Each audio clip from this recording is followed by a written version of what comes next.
ជូនបុគ្គលស្រីព្រោះមានតែភាពសប្បាយរីករាយក្នុងជីវិតរៀនពូកែប្រាថ្នាអ្វីសូមឲ្យបានគុណចិត្តគុណប្រាថ្នាពេលគុណកម្លាំងគុណត្រូវធ្វើជាគុណល្អចាស់ស្រឡាញ់បងប្អូនប៉ាម៉ាក់មេតាប៉ាម៉ាក់ស្រឡាញ់គុណទាំងម៉ែហើយពីបស្រីគុណស្រីសម្រាប់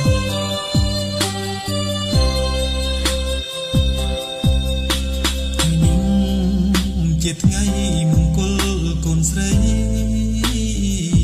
ថ្ងៃជោគថ្ងៃជ័យកូនស្រីបានឃើញលោកាថ្ងៃកំណើតឧត្តមបងប្អូននឹងប៉ាបន្ទុកខាពេលឃើញជីវ៉ាមានក្តីសុខ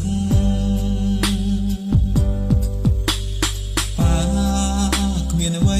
ចងដៃកូនទេមានតែសំនេតាំងតែជាបទចំរៀង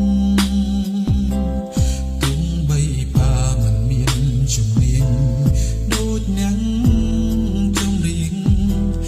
ប៉ាខំច្រៀងខំត្រូវយ៉ាងណាសូមអភ័យ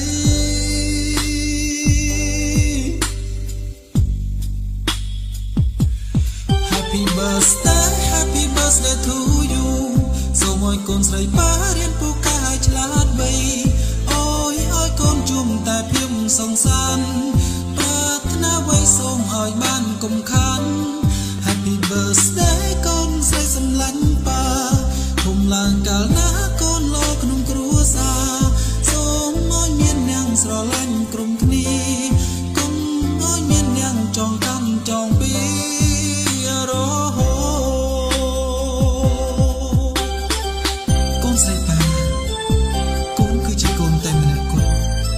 ដែលមកនឹងប៉ាមកបានលះបង់តែយ៉ាងបីគូកូនត្រូវចង់ថាមកតស៊ូបាក់ពោពុះជាច្រើនខែច្រើនថ្ងៃទុំរំកូនបានដូចនេះសង្ឃឹមថាកូនទាំងឡាយធ្វើជាកូនល្អសិស្សល្អនិងពលរដ្ឋល្អក្នុងសង្គមណាកូនស្រី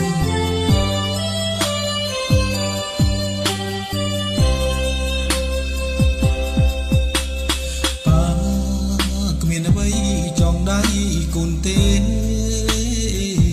មានតែសំនេតាំងតែជាបទចំរៀងទុំបីប៉ាមិនមានជំនាញដូចអ្នកចំរៀងប៉ាខំច្រៀងខំត្រូវយ៉ាងណាសូមអភ័យ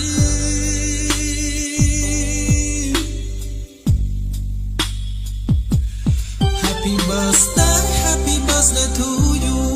សូមឲ្យកូនស្រីប៉ារៀនពូកែឲ្យឆ្លាតវៃអូយឲ្យកូនជុំតែភាពសង្សានប្រាថ្នាអ្វីសូមឲ្យបានកុំខាន Happy birthday កូនស្រីសម្លាញ់ប៉ាគុំឡើងកាលណាកូនលោក្នុងគ្រួសារសូមឲ្យមានអ្នកស្រឡាញ់ក្រុមគ្នាគុំឲ្យមានអ្នកចងកម្មចងពីHappy birthday to you សូមឲ្យកូនស្រីប៉ារៀនពូកែឲ្យឆ្លាតវៃអូយឲ្យកូនជុំតែភាពសង្សានប្រាថ្នាអ្វីសូមឲ្យបានកុំខាន Happy birthday កូនស្រីសម្លាញ់ប៉ាគុំឡើងកាលណាកូនលោក្នុងគ្រួ